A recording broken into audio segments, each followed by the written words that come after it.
因為以下嘅地方你做得唔好呢，會直接影響到你呢4年級、5年級同埋6年級去做乘法運算同埋應用題解題呢，都會做得唔好㗎喎。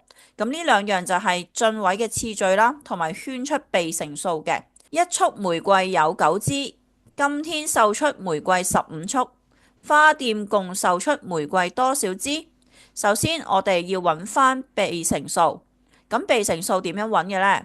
咁我哋首先睇問句，問句嘅單位係支嘅，咁被乘數呢嘅單位亦都會同問句嘅單位係一樣嘅，所以9支就係被乘數啦。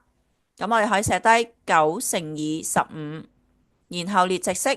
咁直式我哋先寫15，再乘以9，然後開始計9×5 45，進4寫5，91得9，9加4係13，咁我哋寫低13，咁答案就會係135。答題就會係花店共售出玫瑰135支。